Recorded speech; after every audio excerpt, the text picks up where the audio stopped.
où la personne est obligée d'aimer. 541. Il y a un autre temps, qui est le secret d'autres Elohim, où la personne est obligée de haïr, et son cœur ne doit pas être attiré par cela. Il y a donc un temps pour haïr, comme il est écrit, parle à Aaron, ton frère, pour qu'il ne vienne pas en tout temps, lit. Temps, dans le lieu saint Vaïkra 16 2.2. 542. Lorsque les enfants d'Israël sont occupés par la Torah et par les commandements de la Torah, ce temps, qui est le secret de la sainte foi, à savoir Malkout, est bien établi et est orné à la perfection comme il se doit. Mais pendant le temps où les enfants d'Israël ne sont pas occupés avec la Torah, pour ainsi dire, ce temps n'est pas dans sa perfection, et n'est pas complet et sans lumière. Alors c'est un temps pour agir pour Hachem. 543. Il questionne, quel est le sens de agir dans un temps pour agir pour Hachem? Réponse, il est écrit, ce qu'Elohim a créé et exécuté, lit.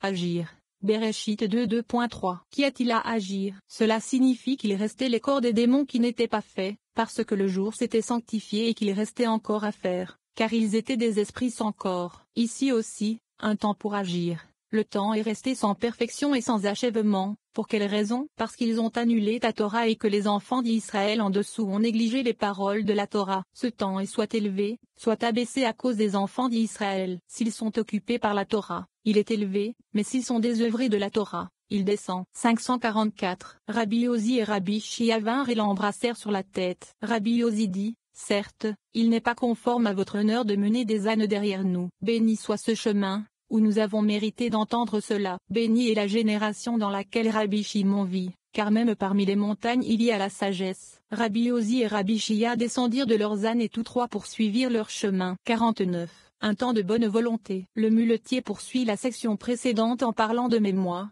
que ma prière soit adressée à toi, le Créateur, dans un temps agréable, un temps de bonne volonté, Elohim, dans la grandeur de ton amour inébranlable. Écoute-moi, dans la vérité de ton salut. Il commente qu'un temps favorable est celui où la congrégation est en train de prier. Mais quant à moi, il fait référence au roi David. Il explique ensuite qu'une prière de rédemption dans un temps de bonne volonté réunit le temps et la faveur. Cette prière est dite pendant la mincha du Shabbat, apprend-on, parce qu'à ce moment-là, toute colère est retirée et le jugement n'est suscité que pour être adouci par le zède et la miséricorde, et il y a de la joie en tout. Le muletier dit ensuite que Moïse est mort pendant la mincha de Shabbat. C'est pourquoi, à ce moment-là, les portes de la salle d'études sainte sont verrouillées et chacun doit se justifier devant Dieu. Moïse, le berger fidèle, Joseph le juste et le roi David sont tous morts à cette même période. Il y a donc trois prières de justification. Lorsque Moïse est mort, la lumière du soleil s'est obscurcie et la Torah écrite a été barrée. Lorsque Joseph est mort, toutes les sources se sont taries et toutes les tribus sont parties en exil. Lorsque le roi David est mort, la lune elle-même a recueilli sa lumière, qui a été recueillie par la Torah orale. Puis, nous dit-on, les lumières de la Torah furent cachées et il y eut beaucoup de confusion et de nombreuses disputes parmi les érudits. Ainsi, les rabbins décrétèrent des jeûnes sévères et fermèrent les portes de la Torah. La pertinence de ce passage en invoquant les trois qualités de Moïse, Joseph et David, la fidélité, la droiture et la royauté, nous magnifions ces qualités sublimes chez nos semblables et en nous-mêmes. Les jugements sont abrogés lorsque nous nous repentons et méditons sur ce texte mystique. Les iniquités de l'homme et les péchés de notre propre passé sont pris en compte et corrigés avec compassion par la grandeur insondable de Moïse, Joseph et David, et par la tolérance qu'ils engendrent. 545. Ce conducteur d'âne a ouvert la discussion en disant, « Mais quant à moi, que ma prière soit adressée à toi, Hachem, dans un temps acceptable. » Un temps de bonne volonté, Elohim, dans la grandeur de ton amour inébranlable, écoute-moi, dans la vérité de ton salut. Tehillim 69 2.14. Nous avons appris qu'un moment favorable est celui où la congrégation est en train de prier, alors c'est approprié. C'est certainement le cas, car la congrégation met en place et prépare l'établissement de ce moment. Ensuite, c'est un temps favorable quand il est approprié de faire des demandes, comme il est écrit. Elohim, dans la grandeur de ton amour inébranlable, écoute-moi, dans la vérité de ton salut. Car c'est alors le temps de faire des demandes. 546. Quant à moi, que ma prière s'adresse à toi, Hachem. Voici le secret de l'unisson. Mais moi se réfère au roi David, nommé Malkout qui s'appelle. C'est l'endroit qui est appelé rédemption, qui est Malkout quand il est joint avec Zod. Ma prière se réfère à la prière, à savoir Malkout plein. Ici,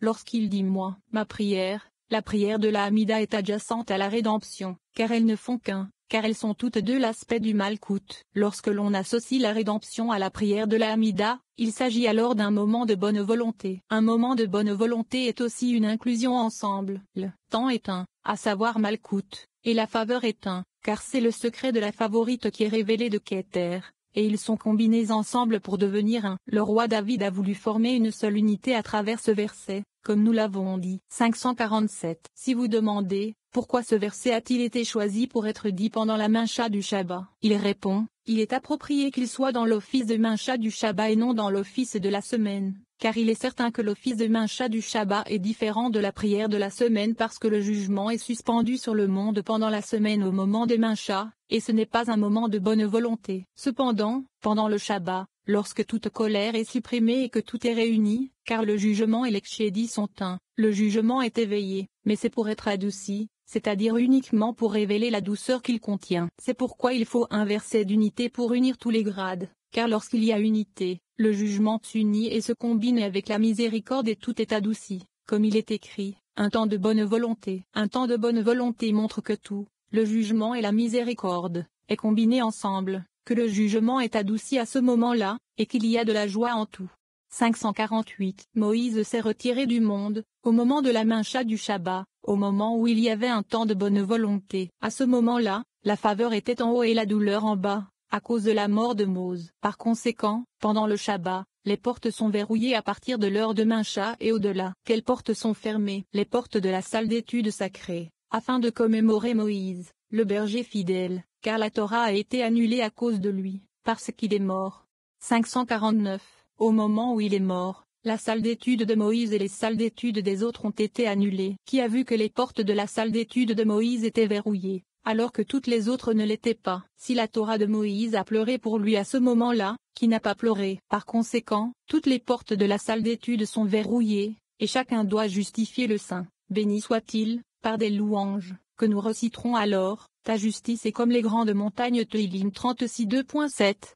550. 3 personnes ont quitté le monde à cette époque, et elles sont toutes incluses dans Moïse. Il s'agit de Moïse, le berger fidèle, de Joseph le juste et du roi David. Par conséquent, il y a ici 3 prières de justification. La première est pour Joseph le juste, qui les a tous précédés, et la suivante, ta justice est comme les grandes montagnes, tes jugements sont un grand abîme. Ceci se réfère à Joseph le juste, car lui seul est comme les grandes montagnes, comme toutes les montagnes suprêmes, qui sont Jed, Gura, Tiferet, Nezaïod Zaïrampin, car Joseph, qui est Isod, est combiné de toutes. Un autre est Moïse, le prophète fidèle, et voici ce qui est écrit, ta justice aussi, Elohim, atteint les cieux élevés, toi qui as fait de grandes choses. Teilim 71 2.19, car il est Zaïrampin, qui est la colonne centrale qui prend tous les côtés, le côté droit et le côté gauche, et médiane entre eux. L'autre est le roi David, comme il est écrit, ta justice est une justice éternelle, et ta Torah est la vérité. Teilim 119 2.142.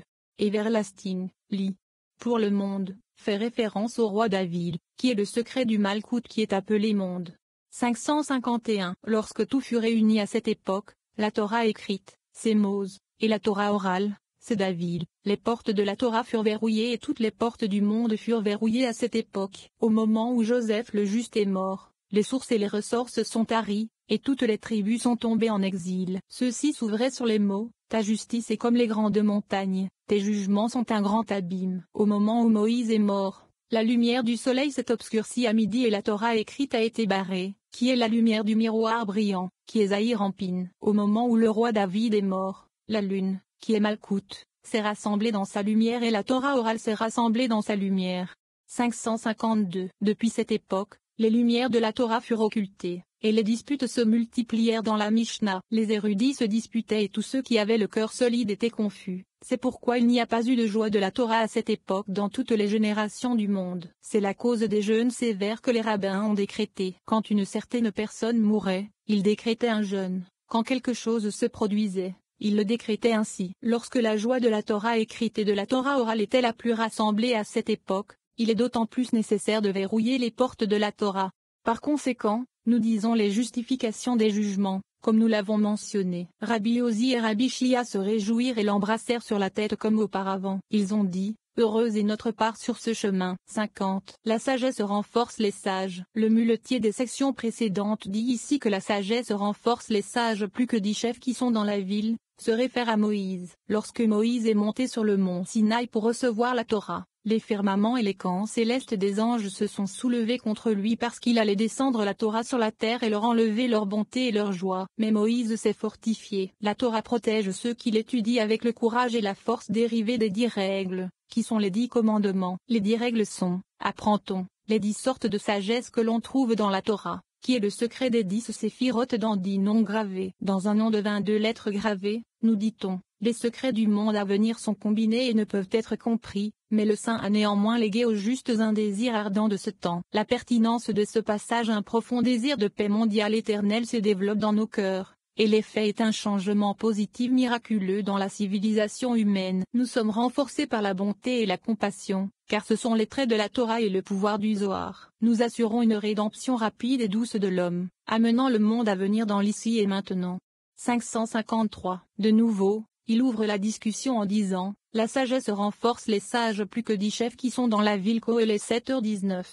La sagesse renforce les sages fait référence à Moïse. Lorsqu'il monta sur le mont Sinaï pour recevoir la Torah, tous les firmaments et tous les camps célestes des anges tremblèrent. Ils dirent devant lui, Maître du monde, voici que toute notre bonté et notre joie ne sont que dans la Torah, et tu veux la faire descendre sur terre. Ils se rassemblèrent contre Moïse pour le brûler au feu. Moïse se fortifia, comme les amis ont établi que le Saint, béni soit-il, dit à Moïse, et ce Torah. 554. La sagesse renforce les sages signifie que quiconque est occupé par la Torah et s'y efforce pour son propre bien, reçoit la force de la Torah qui le protège, lorsqu'il a besoin de courage et de force. De quel endroit reçoit-il ce courage et cette force pour se renforcer? Le Verbe répète, en disant, de 10 règles. Ce sont les 10 commandements qui sont écrits dans la Torah qui sont des règles suprêmes pour que la personne se renforce avec eux dans ce monde et dans le monde à venir. Tous les secrets du monde et tous les commandements et toute la sagesse d'en haut et d'en bas dépendent d'eux et tout est inclus en eux et tout est dans la Torah. Heureuse est la part de celui qui s'occupe de la Torah, afin de se fortifier avec courage dans le monde à venir. 555. Les 10 règles sont les 10 sortes de sagesse qui sont dans la Torah, qui est le secret des 10 séphirotes, dans 10 noms gravés. Ainsi, les 10 noms qui s'attribuent aux 10 séphirotes d'Ei, dans un seul nom de 22 lettres gravées, le nom Al-Ef-Nkufta final même de la bénédiction des prix, les secrets du monde à venir sont combinés, dans ces lumières que l'œil ne peut pas voir, ni même avec l'entendement connaître et voir. La lumière, ou le désir que le Saint, béni soit-il, a légué au juste pour le monde à venir, comme il est écrit. L'œil n'a pas vu non plus qu'un Elohim en dehors de toi fasse une telle chose pour celui qui l'attend. Yésaïa 64 2.3. 51. La nourriture des âmes. Le muletier des sections précédentes dit que le mérite acquis à la table d'une personne dans ce monde lui permet de manger sur une autre table de plaisir dans le monde à venir. Il y a une table là-bas parce que la nourriture et le plaisir sont mangés par les âmes dans ce monde tout comme les anges tutélaires. Les anges suprêmes mangent la manne, la nourriture qui provient de la rosée du monde d'en haut. Une nourriture issue de la lumière de la sainte huile d'onction elle-même. Les âmes des justes sont nourries de cette manne dans le jardin d'Éden, et c'est là aussi qu'elles se vêtent. Pendant le Shabbat et les fêtes, les âmes enlèvent leurs vêtements et montent pour voir la gloire de leur maître. Il explique ensuite le sens de « Et il arrivera que, à chaque nouvelle lune et à chaque Shabbat, toute chair viendra se prosterner à terre devant moi, dit le Créateur. » Les rabbins demandent au muletier son nom, qui est Chanaan. Finalement, ils s'arrêtent tous au prochain village, qui s'appelle aussi Chanaan, et il s'assoit à une table bénie par les paroles de la Torah. La pertinence de ce passage, le fondement spirituel sur lequel nous construisons notre vie détermine notre position dans le monde à venir. Une vie consacrée à l'acquisition de biens spirituels, par opposition aux biens matériels,